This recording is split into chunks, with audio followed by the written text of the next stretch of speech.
Всем привет! В прошлом видео обещали рассказать, как я оформлял землю в аренду, так сказать, мой опыт. Вот, и сейчас вот колю дрова и между делом постараюсь вспомнить, как я оформлял ее в аренду и рассказать. Ну, прежде всего, с чего начать, что земля берется в аренду у муниципалитета. В каждом регионе, в каждой области территория поделена на муниципальные районы. И, соответственно, земельным фондом в границах муниципального района заведует местная власть, местная администрация. И,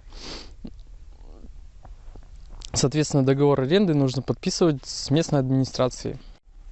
В каждой местной администрации созданы либо структурный отдел, который заведует земельными отношениями, либо комитет, ну, какая-либо структурная единица, подразделение, отдел, который занимается имущественными вопросами, в том числе и земельным вопросом. Вот, и по идее,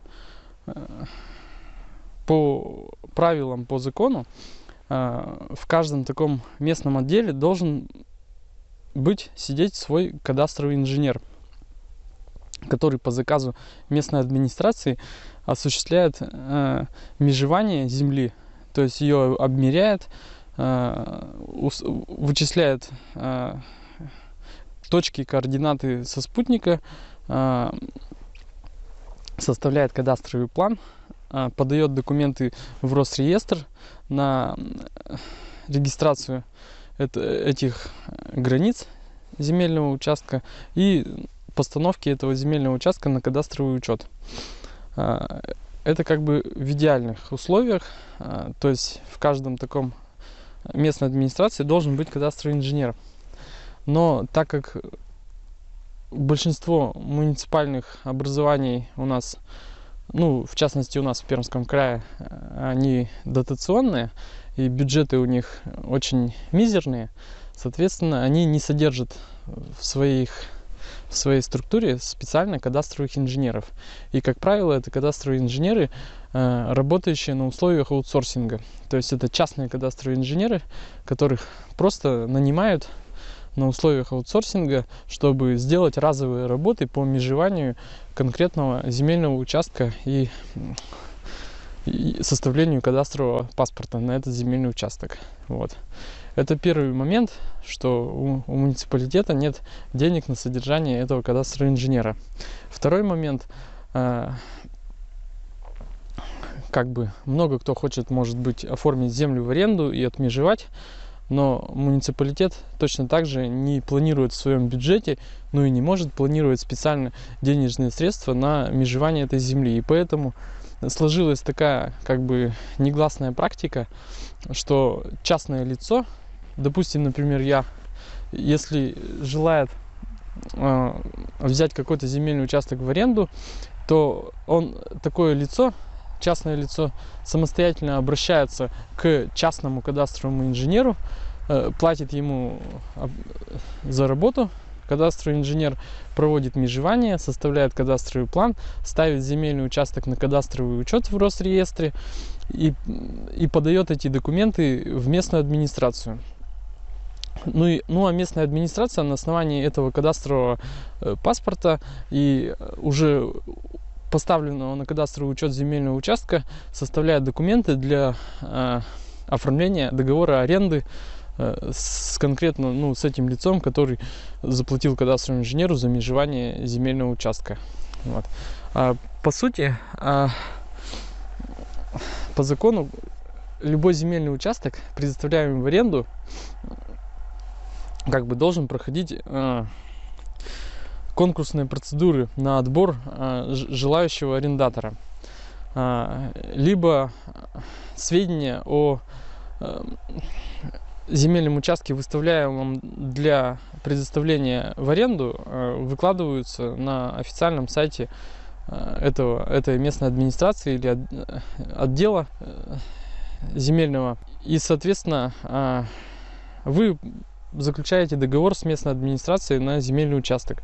Как правило, этот договор срочный, и он, более того, он краткосрочный, так как заключается с вами не на условиях конкурса, как правило, а вот по публикации в средстве массовой информации местной или на сайте такого отдела земельного.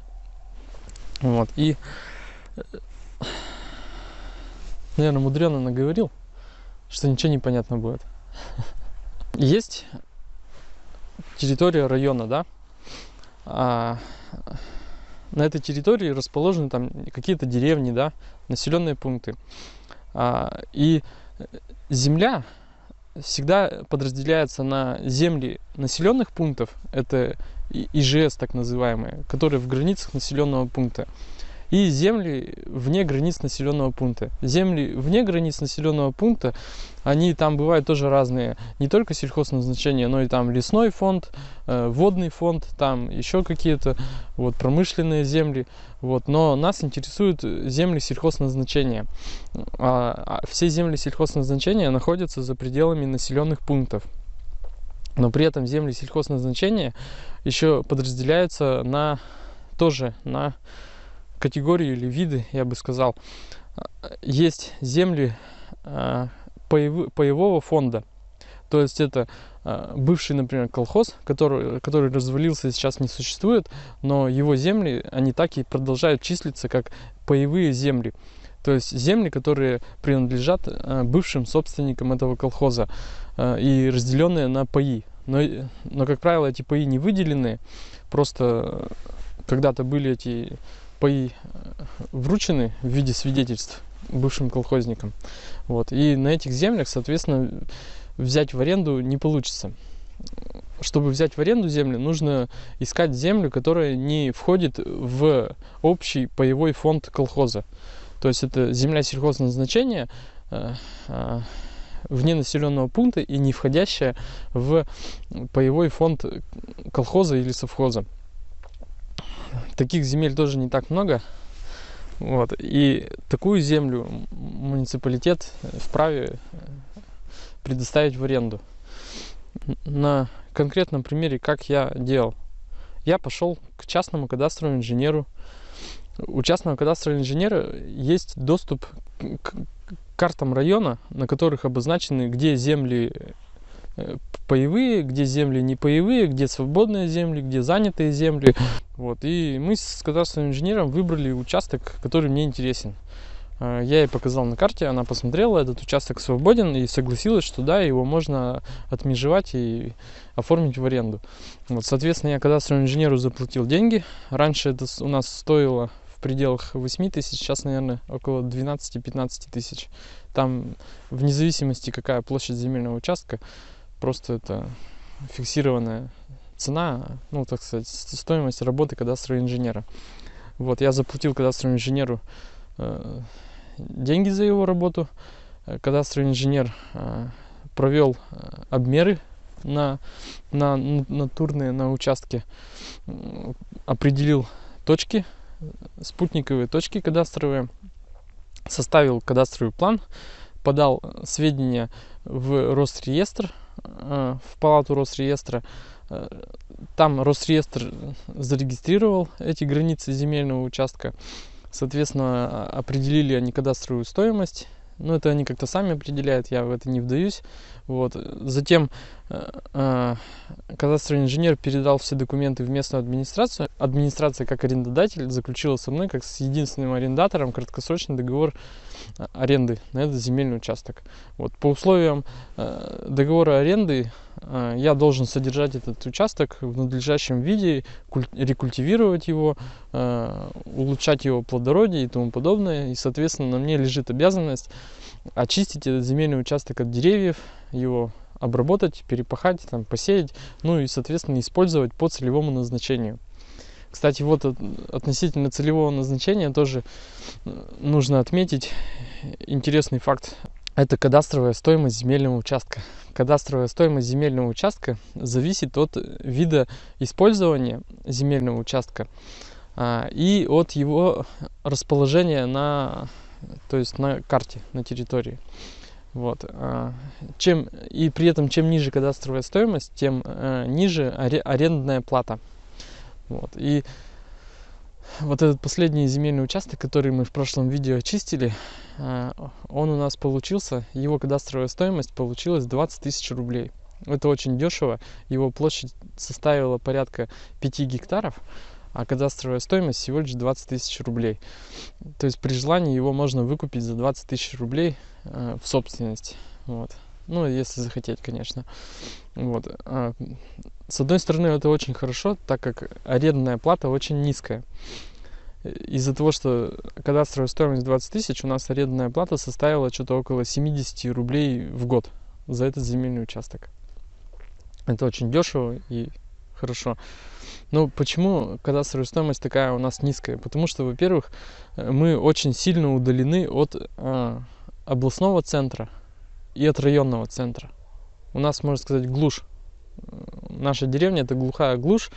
У нас нет таких федеральных трасс, газопроводов, каких-то коммуникаций. И плюс ко всему у нас нет никакого спроса на землю. То есть земля у нас очень много невостребованных земель, и они никому не нужны, эти земли. И, соответственно, кадастровая стоимость низкая. Ну и, соответственно, и взять в аренду очень легко. И плюс из этого такой, что не только стоимость аренды низкая, но еще и нет конкуренции при оформлении в аренду. То есть нет желающих на эту землю заявиться и взять ее в аренду.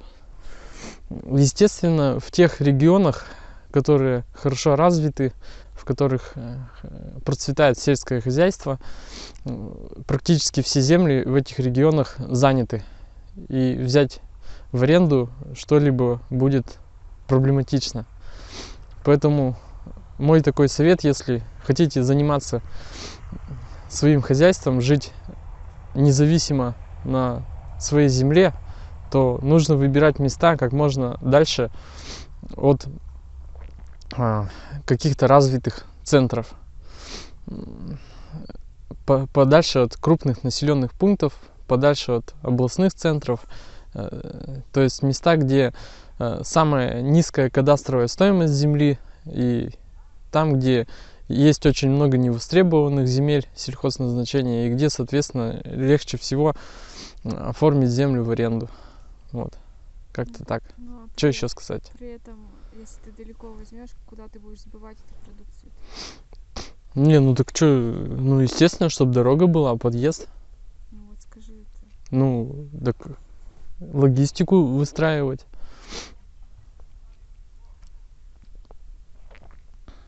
Ну вот у нас, например, до областного центра, сколько у нас? Ну где-то 100 с копейками. Вот. Ну у нас здесь, благо, асфальтовая дорога в село есть, проходит. Ну, естественно, проложена еще в лохматые годы. Ну, мне кажется, это самое оптимальное, около 100 километров от областного центра. Это как бы и не так близко, но и не так далеко. И у нас, соответственно, и стоимость земли очень низкая, и спрос низкий. То есть во всей тут округе мы, наверное, одни единственные люди, кто межует, оформляет в аренду и обрабатывает эту землю. Потому что реально, фактически, эта земля тут никому не нужна, и она вся брошенная. Вот. Ну, как-то так, все, наверное.